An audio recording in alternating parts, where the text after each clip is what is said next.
But anyway, over in chapter 2, we get a little bit more focus on the creation. So we see that it's kind of that man's original commission was confined to a garden. And so what we're trying to do here, by the way, for those listening and for you, is that what we're trying to do is we're trying to show how God is progressively revealing his plan to man. That means he's given them commissions, and now he's going to kind of unfold what that looks like. And he's really going to do that in Genesis. And as the Old Testament unfolds, you're going to see more and more of what this is looking like. So in Genesis 2:5, we read that there was no man to work the land. You can open up to Genesis chapter 2. We'll be referring to it a little bit here. There's no man to work the land.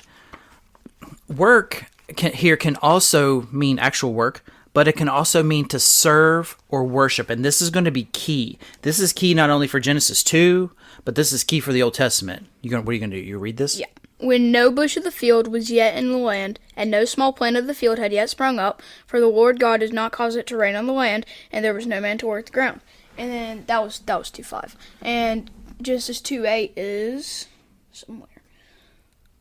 There it is. And the Lord God planted a garden in Eden in the east, and there he put the man whom he had formed.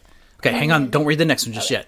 So what we first got is we've got this principle of work that God has said at this point in time in 2:5, and commentators are back and forth on this as well, though it would appear that the work that we're talking about here is applied to the land, but work, keep this in your minds, can also be translated as to serve or worship.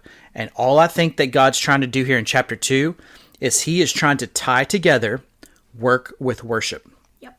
So he puts man in the garden, which means to set, ordain, or establish him in this garden. And then 2:15, Genesis 2:15, is another key verse to understand this relationship of man and the commissions and the work that he's been given. Okay? Which is as follows. Yeah, read 2:15. 2:15, the Lord God took the man and put him in the Garden of Eden to work it and keep it. Okay. And then, do you want me to read the numbers? No, it's fine. Those are just before our reference. So in 2:15, we actually have a different word. The English translation doesn't capture this. It uses the same word as put, but that word actually means rested. Very similar concept to Sabbath, to rest. Okay? So God puts man into the garden. He literally rests him, or literally Sabbaths him in the garden to work it and keep it.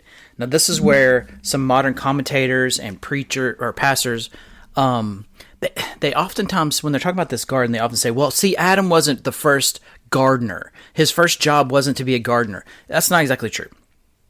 His job, his vocation, we might say, not job to be more accurate, but his vocation was work and worship. And when we look at the phrase that you just read, to work it and to keep it, was that 2:15?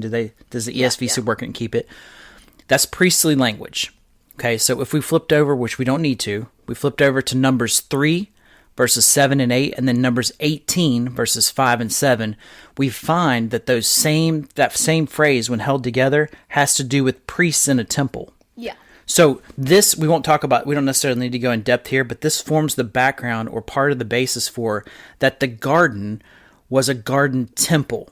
And so Adam's relationship to this was not only work, but worship. They're tied together. They're two sides of the same coin.